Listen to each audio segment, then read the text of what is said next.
북한에서 목숨을 걸고 전해진 충격적인 진실을 공개합니다. 여러분의 구독과 좋아요가 침묵 속에 갇힌 수많은 우리 동포들에게 희망이 될 수 있습니다. 비행기에서 내리자마자 온몸에 전율이 흘렀습니다. 인천공항 입국장 바닥에 그대로 주저앉아 통곡했던 그 순간이 아직도 생생합니다. 아내는 울음을 참지 못했고 아이들은 당황한 표정으로 저희를 바라보았죠. 왜 북한 최고 특권층이었던 우리 가족이 모든 것을 버리고 목숨을 걸어야 했는지 그 진실을 오늘 처음 말씀드립니다. 저는 북한노동당 중앙위원회 조직지도부 간부입니다. 할아버지는 김일성 항일 빨치산 동료였고 아버지는 평양시 당 조직비서를 지냈습니다. 3대에 걸친 당 간부 집안의 핵심 인물이었던 제가 가족과 함께 탈북을 결심한 이유, 그것은 제가 당 내부에서 직접 확인한 충격적인 사실 때문입니다. 북한 체제는 지금 무너지기 직전입니다. 앞으로 100일, 늦어도 올해 안에 북한에는 큰 변화가 올 것입니다. 이미 권력 내부는 극도의 혼란 상태이고 고위층은 각자 살기를 찾고 있습니다. 제가 모든 특권을 버리고 탈북을 결심한 그 순간부터 북한의 핵심 권력층에서만 알고 있는 진실까지 지금부터 모두 말씀드리겠습니다. 저는 오늘 이 자리에서 북한에 숨겨진 진실을 말씀드리고자 합니다. 제 할아버지는 1950년대부터 노동당 중앙위원회에서 근무하셨고 아버지 역시 평양시 당 조직비서를 지내셨습니다. 저 또한 당연히 그 길을 이어받아 조직지도부에서 일하게 되었죠. 3대에 걸친 당 간부 가문이었습니다. 그러나 지금 이 순간 저는 가족들과 함께 북한을 탈출해 대한민국에 도착했습니다. 입국 심사를 마치고 처음 자유의 땅을 밟는 순간 저도 모르게 온몸에 힘이 빠져 그 자리에 주저앉고 말았습니다. 아내는 울음을 터뜨렸고 두 아이들은 어리둥절한 표정으로 저희 부부를 바라보았습니다. 왜 우리가 이토록 격렬한 감정을 보였는지 그 이유를 말씀드리려면 먼저 북한의 실상을 아셔야 합니다. 특히 저희처럼 당 간부 가문이 왜 목숨을 걸고 탈북을 결심했는지 그 배경을 이해하셔야 합니다. 평양의 중심부에서 호의호식하며 살았던 우리 가족이었습니다. 겉으로는 부족함 없는 삶이었죠. 하지만 그 화려한 겉모습 뒤에 숨겨진 진실은 너무나 끔찍했습니다. 최근 들어 더욱 심해진 공포정치와 숙청, 그리고 주민들의 처참한 생활, 이제 북한 체제는 무너지기 직전입니다. 제가 확신하는 것이 있습니다. 앞으로 100일, 늦어도 올해 안에 북한에는 큰 변화가 올 것입니다. 이미 내부적으로는 균열이 시작되었고 그 징후들이 곳곳에서 나타나고 있습니다. 저는 그것을 직접 목격했고 그래서 가족들과 함께 탈출을 결심했습니다. 지금도 생각하면 가슴이 떨립니다. 국경을 넘던 그 숨막히는 순간들, 중국에서 숨어 지내던 나날들, 그리고 마침내 자유를 찾아 이곳까지 오게 된 과정, 모든 것이 꿈만 같습니다. 하지만 이것은 꿈이 아닙니다. 이제부터 제가 들려드릴 이야기는 북한 권력의 핵심에서 직접 보고 듣고 경험한 진실입니다. 북한에서의 마지막 순간 저는 제 아이들의 손을 잡고 굳게 다짐했습니다. 언젠가는 반드시 이 이야기를 전해야 한다고. 우리가 왜 이토록 필사적으로 탈출해야 했는지, 그리고 북한이 왜 곧 무너질 수밖에 없는지를 지금부터 그 이야기를 시작하려 합니다. 우리 가문의 영광은 할아버지로부터 시작됐습니다.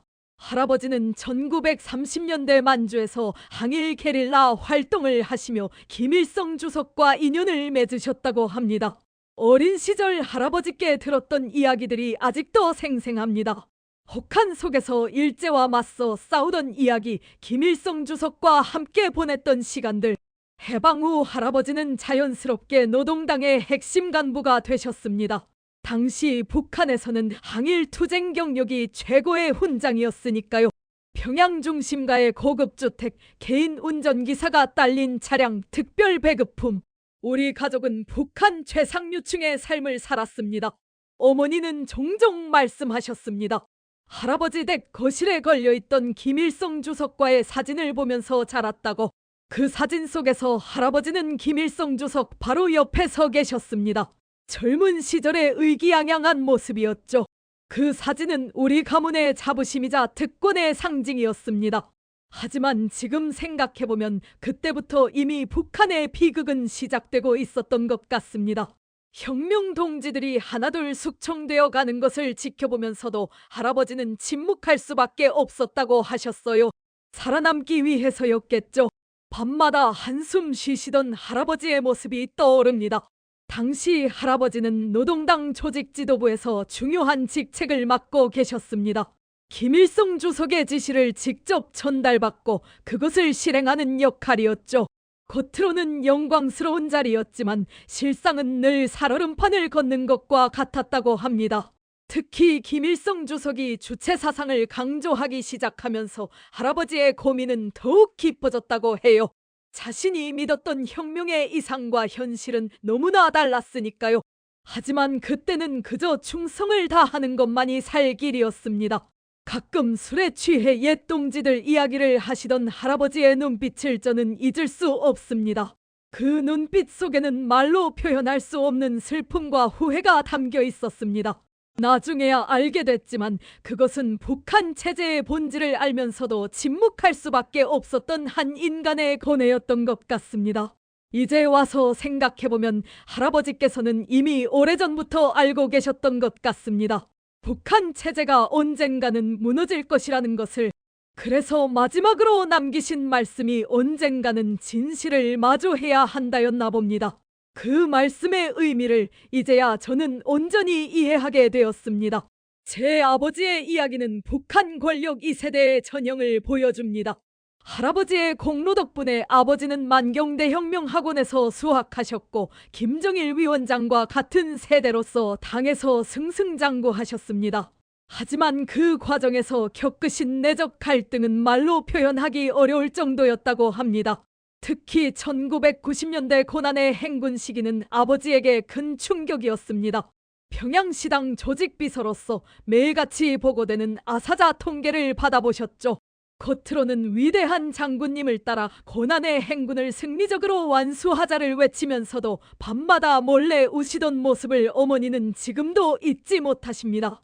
당시 아버지는 평양 시내 식량 배급을 총괄하는 위치에 계셨습니다. 일반 주민들은 굶어 죽어가는데 당 간부들에게는 특별 배급이 계속되는 현실의 깊은 회의를 느끼셨다고 해요. 하지만 그 생각을 입 밖에 낼 수는 없었습니다. 한 번의 실수가 가족 전체의 운명을 바꿀 수 있었으니까요. 더구나 아버지 세대는 주체 사상과 수령님에 대한 충성이 뼛속 깊이 박혀 있었습니다. 현실이 아무리 참혹해도 그것은 제국주의의 책동 때문이라고 자신을 세뇌시켜야 했습니다. 그래야만 정신적 균형을 잡을 수 있었다고 하십니다. 그렇게 20여 년을 보내셨습니다. 낮에는 충성스러운 간부로, 밤에는 양심의 가책으로 괴로워하는 인간으로, 특히 김정일 시대에 들어서면서 권력층 내부의 견제와 감시는 더욱 심해졌고 아버지의 정신적 고통도 깊어져 갔습니다. 제가 성인이 되어서야 아버지는 조심스럽게 말씀하시기 시작했습니다. 이 체제는 언젠가 무너질 거다. 그때를 대비해야 한다. 처음에는 그 말씀의 의미를 완전히 이해하지 못했습니다. 저 역시 체제의 수혜자였고 그것이 영원할 것이라고 믿었으니까요. 하지만 아버지는 이미 예견하고 계셨던 것 같습니다. 김정은 체제에서 벌어질 일들을. 그래서 저에게 은밀히 해외 연락망을 구축하라고 지시하셨고 최악의 상황에 대비하라고 당부하셨습니다. 그때는 그저 과도한 걱정이라고만 생각했는데 이제야 그 뜻을 깊이 이해하게 됩니다. 아버지 세대의 비극은 알면서도 말할 수 없었다는 데 있습니다. 체제의 모순을 누구보다 잘 알면서도 그것을 바꿀 수 없다는 무력감 속에서 살아야 했던 것이죠. 그런 아버지의 마지막 선택이 결국 저희 가족의 탈북이었습니다. 제가 태어나고 자란 곳은 평양 만수대구역입니다. 당 간부 자녀들이 모여 사는 특별구역이었죠. 어린 시절부터 저는 북한에서 누릴 수 있는 최고의 특권을 누리며 자랐습니다. 매일 아침 검은색 벤츠가 저를 만경대 혁명학원까지 데려다 주었고 최고급 간식과 수입 과자들이 넘쳐났습니다. 만경대 혁명학원은 북한 최고 엘리트들의 산실이었습니다. 혁명 유가족과 고위 간부 자녀들만 다닐 수 있는 특별한 곳이었죠. 우리는 어린 시절부터 백두혈통의 계승자라는 자부심을 주입받았습니다. 매일 아침 김일성 주석과 김정일 위원장의 초상화에 인사하는 것으로 하루를 시작했죠. 교육 내용도 일반 학교와는 달랐습니다. 주체 사상과 혁명 역사는 기본이고 외국어와 컴퓨터 같은 특별 교육도 받았습니다. 선생님들은 늘 우리에게 말씀하셨죠. 너희는 장차 조선노동당의 기둥이 될 사람들이라고. 그래서인지 어린 나이에도 엄청난 사명감과 책임감을 느꼈습니다. 그러나 지금 생각해보면 그곳에서의 교육은 철저한 세뇌였습니다. 우리는 외부 세계의 정보를 전혀 접할 수 없었고 오직 당이 제공하는 정보만을 진실이라고 믿어야 했습니다. 심지어 친구들 사이에서도 진심을 나누지 못했죠. 누가 나를 감시하고 있을지 모른다는 불안감이 항상 있었으니까요. 특히 기억에 남는 건 매주 진행된 생활총화입니다. 자아 비판과 상호 비판을 통해 서로를 감시하고 통제하는 시스템이었죠. 어린 나이에도 우리는 이미 정치적 언어를 구사하는 법을 배웠고 어떻게 하면 비판에서 살아남을 수 있는지를 터득해야 했습니다. 운동장에서 놀 때면 종정담 너머로 일반 학교 아이들이 보였습니다. 그들의 해진 옷과 말라깽이 모습이 눈에 띄었지만 그때의 저는 그것이 당연하다고 생각했습니다. 우리는 특별한 존재이고 그들은 일반 인민이라고 믿었으니까요. 지금 생각하면 가장 아픈 기억은 학우 중 한 명이 갑자기 사라졌을 때입니다. 나중에 알고 보니 그의 아버지가 숙청되었다고 해요. 하루아침에 친구는 인민의 적의 자식이 되어 감쪽같이 사라졌고 우리는 그의 이름조차 꺼내지 못했습니다. 그때 처음으로 이 체제의 무서움을 희미하게나마 느꼈던 것 같습니다. 하지만 그때까지만 해도 저는 이 모든 것이 정당하다고 믿었습니다. 체제가 우리에게 준 특권을 당연하게 여겼고 그에 대한 보답으로 충성을 다하는 것이 우리의 숙명이라고 생각했죠. 이런 생각이 바뀌기 시작한 것은 훨씬 나중의 일이었습니다. 26에 저는 노동당 조직지도부 간부가 되었습니다. 3대째 이어진 당 간부 가문이었기에 자연스러운 수순이었죠. 제 담당 업무는 당 고위층의 동향을 파악하고 보고하는 것이었습니다. 겉으로는 화려해 보이는 자리였지만 실상은 갈날 위를 걷는 것과 다름없었습니다. 매일 아침 7시 저는 평양 중심가에 있는 당 청사로 출근했습니다. 방탄 메르세데스 벤츠를 타고 가면서도 늘 뒷좌석에서 긴장을 늦출 수 없었습니다. 언제 어디서 누가 나를 감시하고 있을지 모르니까요. 심지어 운전기사조차 저를 감시하는 요원일 수 있었습니다. 제 사무실은 당 청사 8층에 있었습니다. 창문 너머로 평양 시내가 한눈에 들어왔죠. 매일 새벽부터 밤늦게까지 당 간부들의 동향을 정리하고 보고서를 작성했습니다. 누가 누구를 만났는지, 어떤 대화를 나눴는지, 심지어 그들의 표정까지 세세하게 기록해야 했습니다. 가장 힘들었던 것은 같은 공간에서 일하는 동료들과도 진심 어린 대화를 나눌 수 없다는 점이었습니다. 모두가 서로를 감시했고 한마디 실수가 목숨을 앗아갈 수도 있었으니까요. 점심시간에도 혼자 식사하는 것이 안전했습니다. 특히 충격적이었던 것은 고위 간부들의 이중적인 모습이었습니다. 회의장에서는 위대한 영도자 동지를 위해 목숨을 바치겠다고 외치다가도 뒤에서는 서로를 물어뜯고 음모를 꾸미는 모습을 수없이 목격했습니다. 그들의 충성은 대부분 위장된 것이었죠. 김정은 정권이 들어서면서 상황은 더욱 악화됐습니다. 숙청이 일상이 되었고 오늘의 동지가 내일의 적이 되는 일이 빈번해졌습니다. 저는 그 모든 과정을 문서로 정리하고 보고해야 했습니다. 매일 밤 악몽에 시달렸죠. 제가 가장 두려워했던 순간은 보고서를 작성할 때였습니다. 한 글자의 실수도 용납되지 않았고 모든 문장은 정치적으로 완벽해야 했습니다. 때로는 진실을 왜곡해야 할 때도 있었죠. 그때마다 양심의 가책으로 괴로웠지만 살아남기 위해서는 어쩔 수 없었습니다. 이런 생활이 5년째 되던 해 저는 극도의 정신적 스트레스에 시달리고 있었습니다. 밤마다 식은땀을 흘리며 깨어났고 위장병도 심해졌습니다. 하지만 그 누구에게도 이런 증상을 말할 수 없었죠. 병원에 가는 것조차 수많은 보고와 승인이 필요했으니까요. 당시에는 이것이 최고의 삶이라고 스스로를 위안했습니다. 하지만 지금 생각하면 그것은 감옥 같은 삶이었습니다. 화려한 겉모습 속에 숨겨진 공포와 불신, 그리고 끝없는 감시. 이것이 바로 북한 권력의 핵심부였습니다. 제 인생의 전환점은 2019년 봄 해외 파견 근무를 나갔을 때였습니다. 중국 선양에서 열리는 북중 경제협력회의에 참석하게 된 것이죠. 그곳에서 처음으로 저는 진정한 외부 세계를 마주하게 되었습니다. 호텔 방에서 우연히 한국 방송을 보게 되었습니다.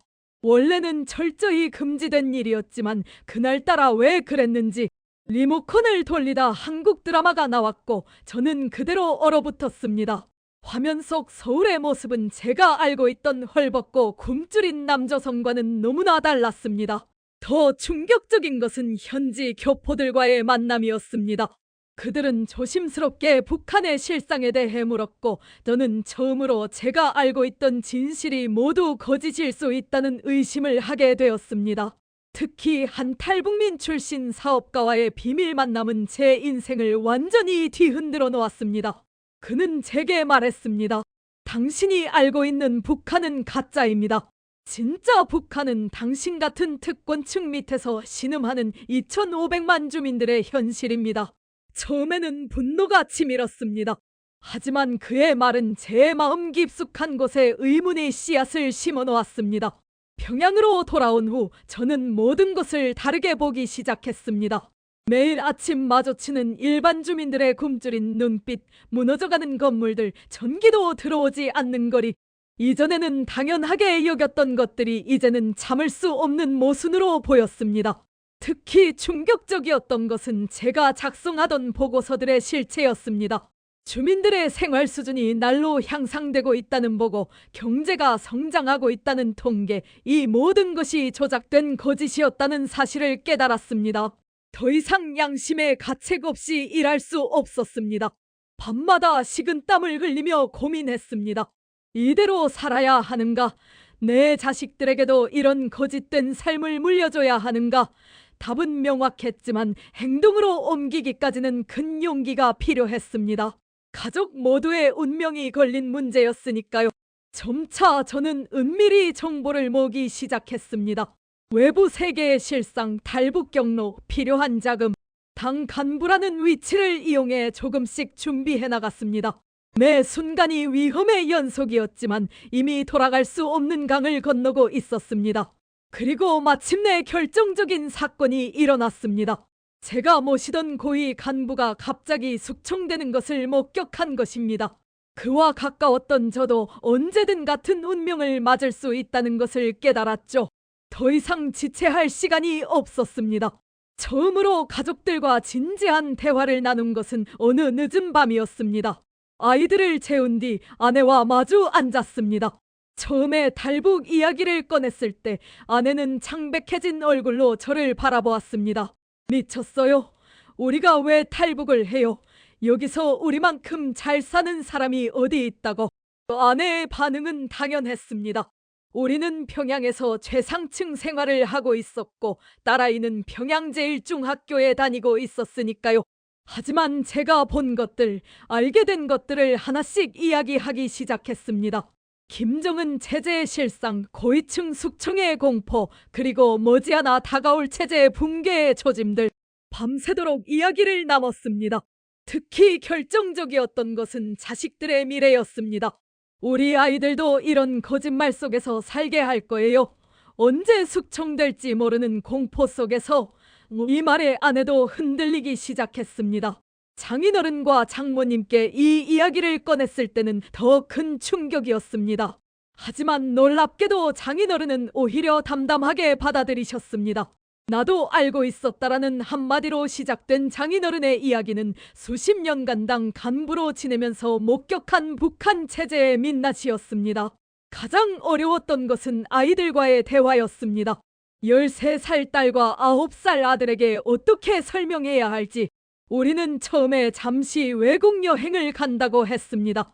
하지만 똑똑한 딸아이는 금방 눈치를 챘고 밤마다 울었습니다. 학교 친구들과 헤어져야 한다는 사실이 그 아이에겐 너무 큰 충격이었나 봅니다. 한 달 동안 매일 밤 가족회의가 이어졌습니다. 때로는 격렬한 다툼도 있었고 때로는 함께 울기도 했습니다. 탈북이 실패하면 우리 가족 모두가 정치범 수용소로 끌려갈 것이라는 사실을 알기에 결정을 내리기가 쉽지 않았습니다. 마침내 아내가 먼저 입을 열었습니다. 여보, 당신을 믿을게요. 아이들의 미래를 위해서라도. 그날 밤 우리는 서로를 꼭 껴안고 울었습니다. 이제 돌아갈 수 없는 선을 넘어서기로 한 것입니다. 결심을 하고 나니 오히려 마음이 편해졌습니다. 이제는 구체적인 계획을 세워야 했습니다. 우리 가족의 생존이 걸린 작전이었기에 한치의 실수도 용납될 수 없었습니다. 모든 것은 완벽해야 했고 그 준비는 철저히 비밀리에 이루어져야 했습니다. 탈북 준비를 시작하면서 가장 먼저 한 일은 자금 마련이었습니다. 당 간부로서 받는 급여와 뇌물로 모아둔 달러를 모두 현금화했고 집에 있던 귀금속도 처분했습니다. 브로커 비용과 중국에서의 체류 비용까지 고려하면 최소 10만 달러는 필요했습니다. 가장 신경 쓴 것은 평소와 다름없는 일상을 보내는 것이었습니다. 아내는 여전히 부인회 모임에 나갔고 저는 변함없이 당사에 출근했습니다. 아이들도 평소처럼 학교를 다녔죠. 조금이라도 수상한 기색이 보이면 감시의 대상이 될 수 있었기 때문입니다. 하지만 물밑에서는 치밀한 준비가 진행되고 있었습니다. 제 직위를 이용해 중국 출장을 신청했고 가족들의 동반 출국 허가도 받아냈습니다. 표면적으로는 딸아이의 피아노 경연대회 참가가 목적이었습니다. 당 간부 자녀들의 해외 예술 활동은 비교적 승인을 받기 쉬웠거든요. 가장 어려웠던 것은 탈북 브로커와의 접촉이었습니다. 당 간부인 제가 직접 나설 수는 없었기에 믿을 만한 측근을 통해 은밀히 연락을 취했습니다. 수차례의 비밀 만남 끝에 마침내 안전한 탈북 경로를 확보할 수 있었습니다. 출발 2주 전부터는 필요한 물품들을 조금씩 챙기기 시작했습니다. 겨울옷, 비상약품, 간단한 식량, 너무 많은 짐은 의심을 살 수 있었기에 최소한의 필수품만 준비했습니다. 현금은 각자의 속옷에 남어 숨겼고 중요 서류는 가방 안감에 감췄습니다. 특히 신경 쓴 것은 아이들의 심리적 준비였습니다. 갑작스러운 환경 변화에 대비해 은근슬쩍 한국 드라마나 영화를 보여주기 시작했고 나만의 생활상도 조금씩 이야기해 주었습니다. 물론 이 모든 것은 철저히 비밀리에 이루어져야 했습니다.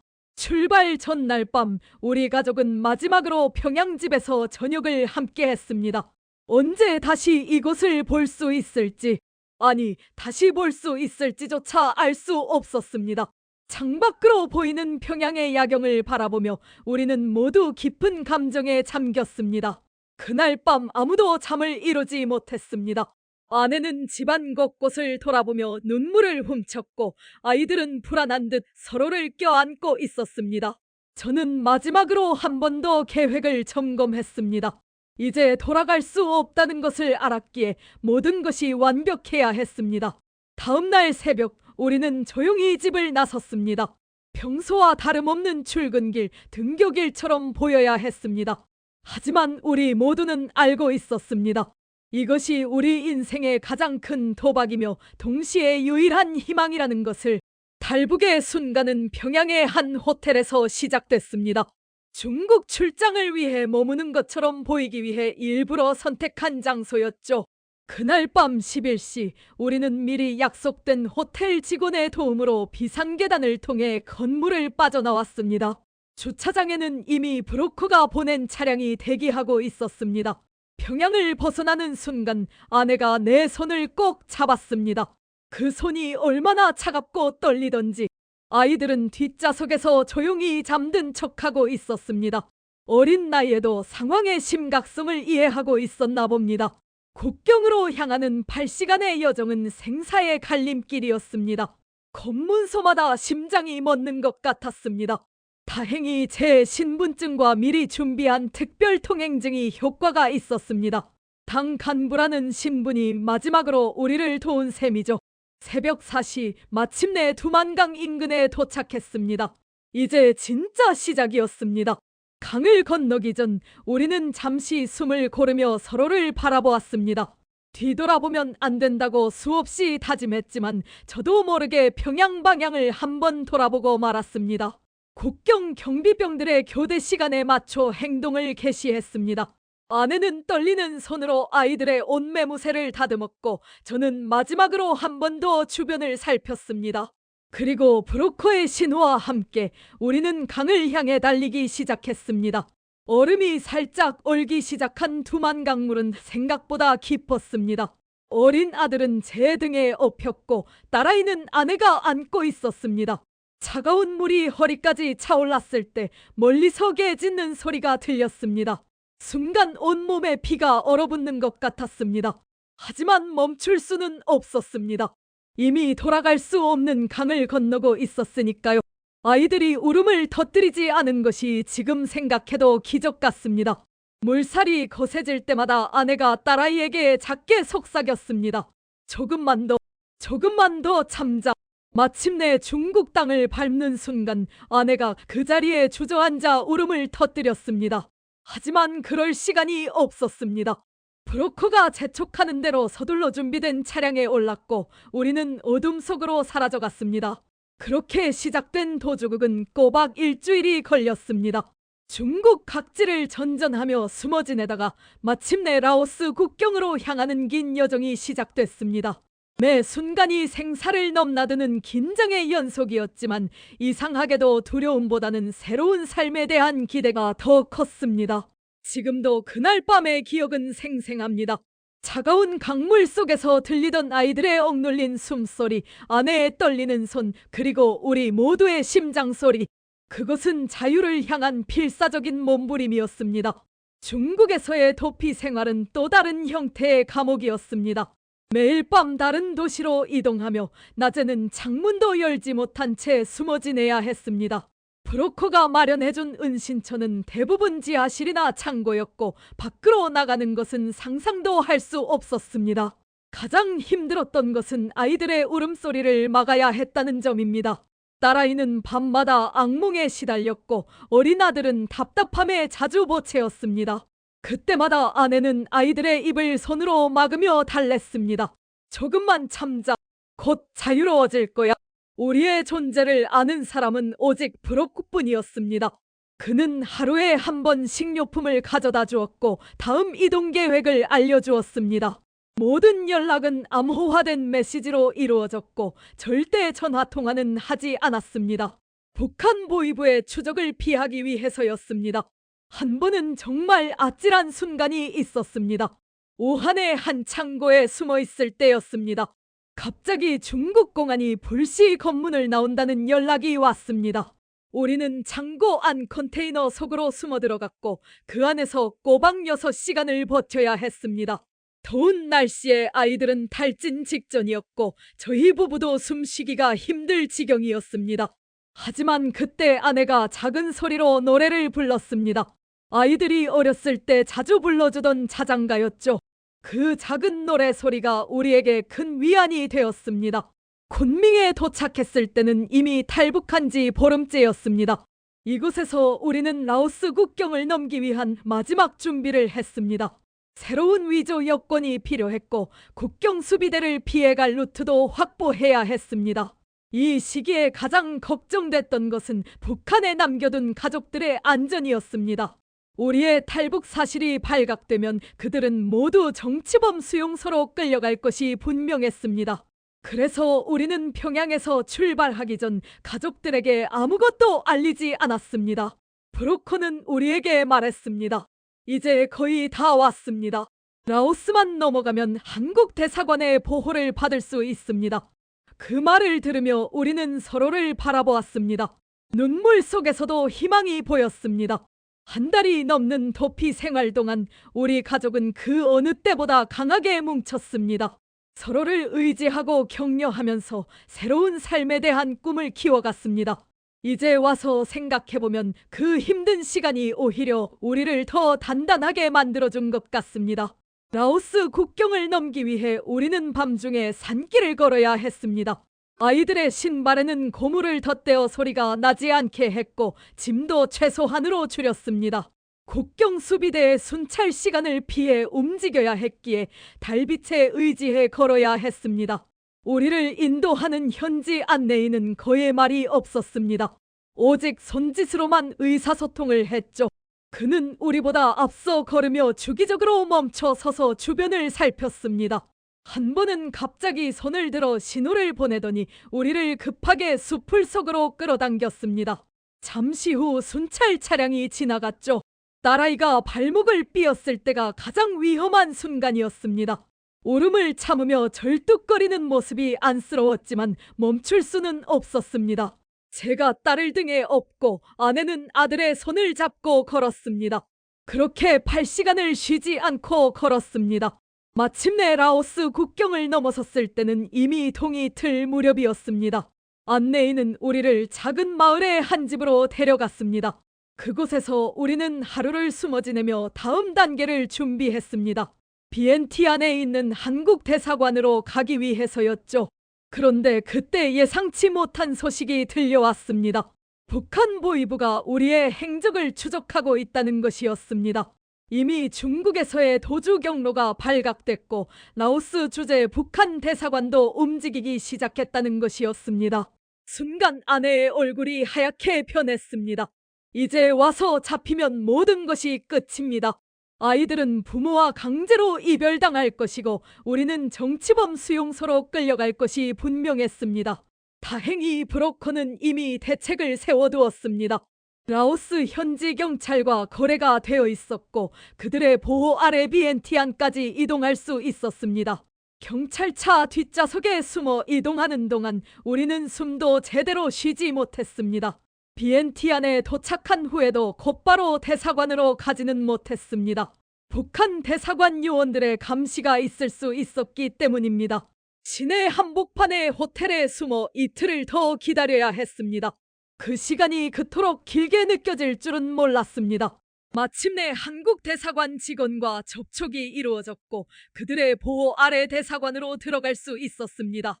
대사관 문을 통과하는 순간 처음으로 안도의 한숨을 쉴 수 있었습니다. 이제야 정말 자유의 땅으로 가는 길이 열린 것입니다. 그날 밤 대사관 숙소에서 처음으로 편히 잠들 수 있었습니다. 하지만 꿈에서는 여전히 우리를 쫓는 발자국 소리가 들렸고 숨이 막혀 여러 번 깼습니다. 이런 악몽은 한국에 도착한 후에도 오랫동안 계속되었습니다. 대한민국의 첫 발을 내딛는 순간을 저는 영원히 잊지 못할 것입니다. 인천공항에 도착해 입국장을 나서는 순간 갑자기 다리에 힘이 풀려 그대로 주저앉고 말았습니다. 아내도 저도 아이들도 모두 울음을 터뜨렸습니다. 그것은 단순한 감정의 표출이 아니었습니다. 그 순간 저는 깨달았습니다. 우리가 얼마나 거대한 거짓말 속에서 살아왔는지, 그리고 그 거짓말이 얼마나 많은 사람들의 삶을 피폐하게 만들었는지를. 입국 직후 우리는 국가정보원의 조사를 받았습니다. 저는 제가 알고 있는 모든 것을 털어놓았습니다. 북한 고위층의 부패와 권력 싸움, 주민들의 처참한 생활상, 그리고 제가 확신하는 북한 체제의 붕괴 가능성까지.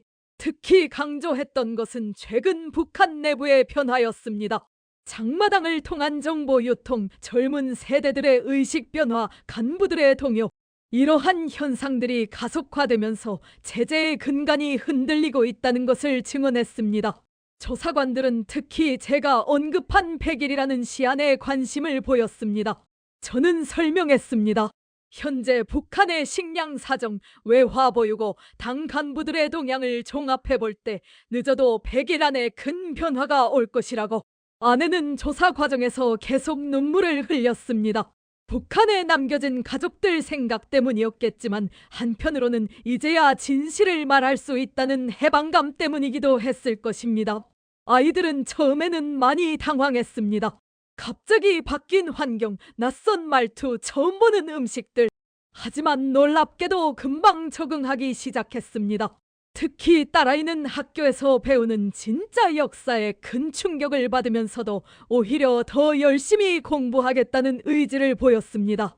정착 초기에 가장 힘들었던 것은 죄책감이었습니다. 북한에 남은 가족들에 대한 죄책감, 그리고 오랫동안 거짓말 속에서 살아온 것에 대한 자책감이 저를 괴롭혔습니다. 밤마다 악몽에 시달렸고 때로는 환청도 들렸습니다. 하지만 시간이 지날수록 그것이 오히려 우리의 선택이 옳았다는 것을 확신하게 만들었습니다. 이제 우리 아이들은 자유롭게 생각하고 자유롭게 꿈꿀 수 있습니다. 더 이상 거짓말을 강요받지 않아도 되고 충성을 맹세하지 않아도 됩니다. 자유의 참된 의미를 깨닫는 데는 그리 오래 걸리지 않았습니다. 그것은 단순히 물질적 풍요가 아닌 인간의 기본적인 존엄성을 회복하는 것이었습니다. 이제 우리는 진정한 의미의 새로운 삶을 시작하고 있습니다. 새로운 땅에서의 정착 과정은 우리 가족에게 또 다른 도전이었습니다. 하나원에서의 교육을 마치고 서울의 한 임대 아파트에 배정받았을 때 처음으로 현실감이 밀려왔습니다. 이제 정말 새로운 삶을 시작해야 한다는. 가장 먼저 부딪힌 것은 언어의 장벽이었습니다. 북한에서도 고위층이었던 우리는 오히려 더 순수한 조선어를 사용했기에 영어와 외래어가 섞인 한국어를 이해하는데 어려움이 컸습니다. 특히 아이들은 학교에서 친구들과 소통하는데 큰 어려움을 겪었습니다. 아내는 처음으로 직업을 가져야 했습니다. 북한에서는 당 간부부인으로서 호의호식했지만 이제는 생계를 위해 일해야 했습니다.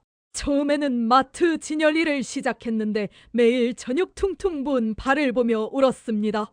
하지만 점차 그 고된 노동이 오히려 자부심이 되어갔습니다.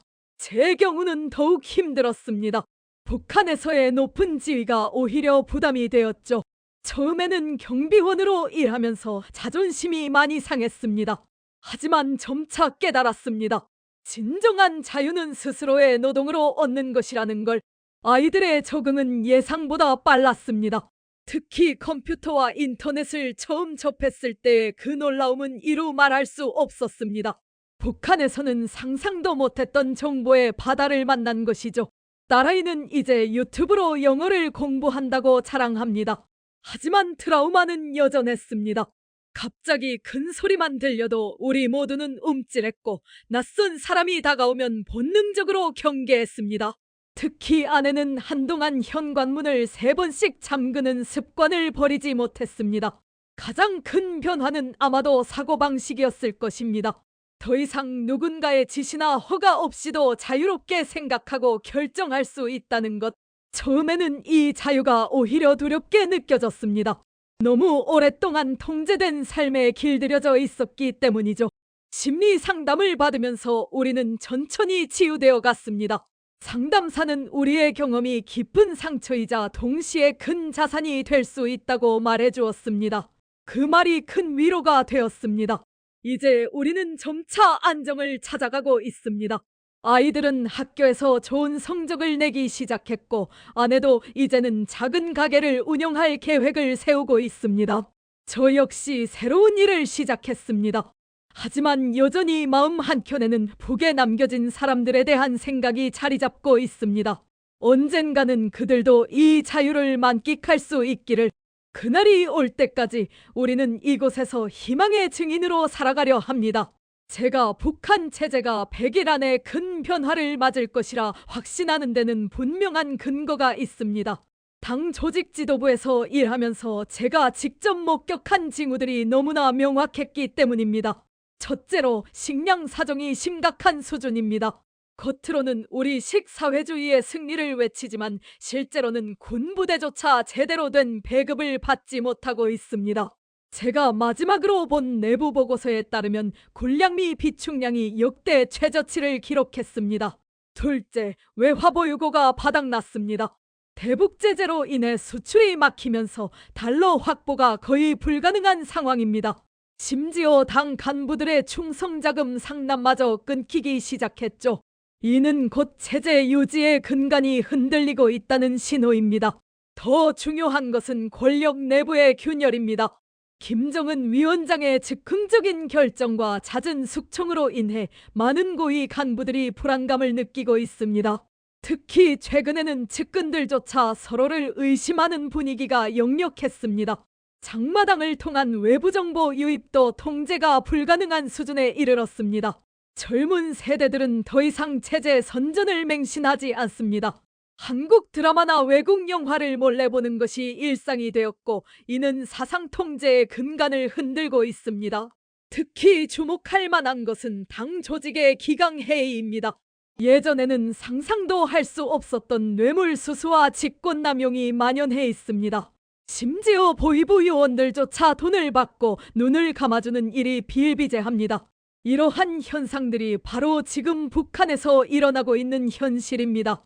겉으로는 강고해 보이는 체제가 내부에서부터 서서히 무너지고 있는 것입니다. 마치 거대한 댐에 균열이 생기는 것처럼 처음에는 미세한 틈이지만 점차 그 틈이 커지면서 결국에는 무너질 수밖에 없는 상황입니다. 제가 말씀드리는 100일이라는 시한은 이러한 모든 요소들을 종합적으로 분석한 결과입니다. 물론 정확한 날짜를 예측하는 것은 불가능합니다. 하지만 변화의 조짐은 이미 너무나 명확합니다. 이제 북한의 일반 주민들도 변화를 감지하고 있습니다. 더 이상 과거처럼 맹목적인 충성을 바칠 만한 여유가 없습니다. 생존이 우선이기 때문입니다. 이러한 현실적 상황이 체제의 근간을 흔들고 있는 것입니다. 그래서 저는 확신합니다. 늦어도 100일 안에 북한에는 큰 변화가 올 것이라고. 그리고 그 변화는 누구도 막을 수 없을 것입니다. 자유의 땅에서 보내는 시간이 늘어날수록 북한에 대한 우리 가족의 기억도 조금씩 달라지고 있습니다. 처음에는 두려움과 분노가 지배적이었다면 이제는 그곳에 남겨진 사람들에 대한 연민이 더 큽니다. 아내는 얼마 전부터 탈북민 지원 단체에서 자원봉사를 시작했습니다. 새로 온 탈북민들을 돕는 일이 그녀의 상처를 치유하는 데 도움이 되는 것 같습니다. 특히 어린 아이들을 동반한 탈북 가정을 만날 때면 우리의 탈북 과정을 떠올리며 더욱 열심히 돕는다고 합니다. 딸아이는 이제 한국 학교에 완전히 적응했습니다. 처음에는 북한 억양 때문에 놀림을 받기도 했지만 오히려 그것을 극복하는 과정에서 더 강해진 것 같습니다. 얼마 전에는 학교 통일교육 시간에 자신의 경험을 발표하기도 했답니다. 아들은 태권도를 배우기 시작했습니다. 북한에서는 상상도 못했던 일이죠. 사범님께서는 아들이 특별한 재능이 있다고 하십니다. 체제의 통제를 받지 않고 자유롭게 자신의 꿈을 키워나갈 수 있다는 것, 이것이야말로 진정한 자유가 아닐까요? 저는 최근 탈북자 단체에서 강연을 시작했습니다.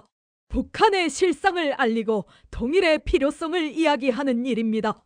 처음에는 망설였지만 이것이 제가 할 수 있는 가장 의미 있는 일이라는 생각이 들었습니다. 특히 강연을 들으러 온 한국 학생들의 반응이 인상적입니다. 그들은 북한을 단순히 적대적인 존재가 아닌 함께 살아가야 할 동포로 인식하기 시작했다고 합니다. 이런 변화야말로 진정한 통일의 씨앗이 되지 않을까요? 물론 아직도 어려움은 많습니다.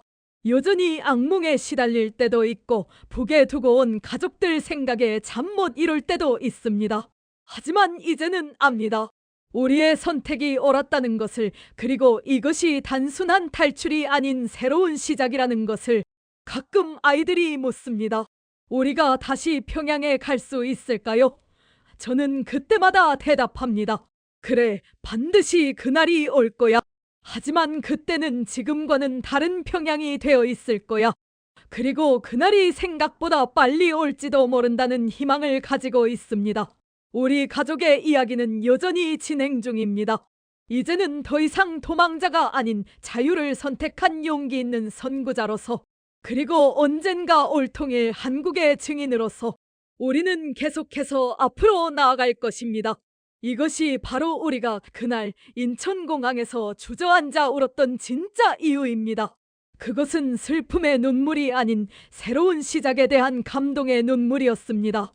북한 체제의 미래를 전망할 때 저는 지금이 가장 중요한 변곡점이라고 생각합니다. 제가 보는 앞으로의 변화는 이렇게 진행될 것입니다. 우선 권력 핵심부의 균열이 가시화될 것입니다. 이미 시작된 고위층의 동요가 더욱 커질 것이고 이는 곧 측근들 간의 권력 다툼으로 이어질 수밖에 없습니다. 특히 군부와 당 조직 사이의 갈등이 표면화될 가능성이 높습니다. 두 번째로 경제적 붕괴가 가속화될 것입니다. 현재의 제재 국면에서 북한이 취할 수 있는 대안은 사실상 없습니다. 외화벌이의 주요 수단이었던 무역이 막히면서 권력층의 자금줄도 끊기게 될 것입니다. 이는 제재 유지의 근간을 흔들게 될 것입니다. 가장 주목해야 할 것은 주민들의 의식 변화입니다. 장마당 세대들은 더 이상 과거처럼 통제되지 않습니다. 그들은 이미 외부 세계의 정보를 접하고 있고 제재의 선전을 맹신하지 않습니다. 이러한 의식 변화는 돌이킬 수 없는 수준에 이르렀습니다. 한 가지 우려되는 점은 급변 사태의 시의 혼란입니다. 통제가 느슨해지면서 발생할 수 있는 사회적 혼란, 권력 공백으로 인한 무질서, 이에 대한 준비가 필요합니다. 특히 핵무기와 같은 대량살 상무기의 통제 문제는 매우 중요한 사안이 될 것입니다. 하지만 저는 이러한 변화가 결국은 긍정적인 방향으로 흘러갈 것이라 믿습니다. 북한 주민들은 이미 변화를 갈망하고 있고 그들의 의식은 충분히 성숙해 있습니다. 문제는 그 변화의 시기와 방식일 뿐입니다. 특히 고무적인 것은 젊은 세대들의 변화입니다. 그들은 더 이상 백두혈통의 신화를 믿지 않습니다. 오히려 실질적인 삶의 질 향상에 관심이 있죠. 이러한 세대의 교체는 변화의 중요한 동력이 될 것입니다. 물론 이 과정에서 많은 어려움이 있을 것입니다. 하지만 이제 그 변화의 흐름은 거스를 수 없습니다. 마치 봄철 눈 녹듯이 천천히 하지만 확실하게 진행될 것입니다. 제가 확신하는 것은 이러한 변화가 생각보다 빨리 올 수 있다는 점입니다. 겉으로는 강고해 보이는 체제지만 내부는 이미 깊은 균열이 진행되고 있습니다. 그리고 그 균열은 시간이 갈수록 더욱 커질 것입니다. 이제는 변화를 준비해야 할 때입니다. 그 변화는 분명 올 것이고 우리는 그것을 현명하게 맞이해야 합니다. 그것이 바로 제가 이 이야기를 하는 이유입니다. 이제 마지막으로 드리고 싶은 말씀이 있습니다. 우리 가족의 탈북은 단순한 도피가 아니었습니다. 그것은 진실을 선택한 여정이었고 자유를 향한 투쟁이었습니다. 평양의 당 간부 가문에서 3대째 이어진 특권층의 삶을 버리고 목숨을 건 탈출을 감행한 것은 더 이상 거짓 속에서 살 수 없다는 양심의 결단이었습니다. 특히 우리 아이들에게 더 이상의 거짓된 삶을 물려주고 싶지 않았습니다. 지금 북한은 중대한 기로에 서 있습니다. 겉으로는 강건해 보이는 체제가 내부에서부터 서서히 무너지고 있습니다. 100일이라는 제 예측이 정확하지 않을 수도 있습니다. 하지만 변화는 반드시 올 것이고 그 시기는 우리가 생각하는 것보다 훨씬 빠를 수 있습니다. 북한에 남아있는 2,500만 동포들에게 전하고 싶습니다. 여러분은 결코 혼자가 아닙니다. 이곳에서 우리는 여러분의 자유를 위해 끊임없이 노력하고 있습니다. 언젠가 여러분도 거짓 없는 세상에서 자유롭게 살 수 있는 날이 반드시 올 것입니다. 특히 북한의 젊은이들에게 말씀드리고 싶습니다. 여러분이 보고 있는 세상은 진실의 일부분일 뿐입니다. 더 넓은 세상이 있고 더 많은 가능성이 있습니다. 그리고 그 진실을 알아가는 것을 두려워하지 마십시오. 한국 국민 여러분께도 부탁드립니다. 북한 주민들을 단순히 적이나 동정의 대상으로 보지 말아주십시오. 그들은 체제의 희생자이자 동시에 변화의 주역이 될 사람들입니다. 그들에 대한 이해와 관심이 통일의 첫걸음이 될 것입니다. 우리 가족의 자유를 향한 여정은 아직 끝나지 않았습니다. 여전히 많은 어려움이 있고 때로는 두렵기도 합니다. 하지만 우리는 알고 있습니다. 이것이 옳은 선택이었다는 것을, 그리고 이 선택이 더 많은 사람들에게 희망이 될 수 있다는 것을, 언젠가 평양의 거리에서 자유롭게 걸을 수 있는 날이 올 것입니다. 그날이 오면 우리는 더 이상 탈북민이 아닌 하나된 한반도의 자유로운 시민이 될 것입니다. 그때까지 우리는 계속해서 진실을 이야기하고 희망을 전할 것입니다. 이것이 우리가 그날 한국 땅을 밟자마자 주저앉아 울었던 진정한 이유입니다. 그것은 끝이 아닌 새로운 시작이었고 절망이 아닌 희망의 눈물이었습니다. 마지막으로 이 글을 읽는 모든 분들께 감사드립니다. 우리의 이야기가 작은 희망이 되길 바랍니다. 그리고 기억해 주십시오. 진실은 결코 침몰하지 않는다는 것을. 감사합니다.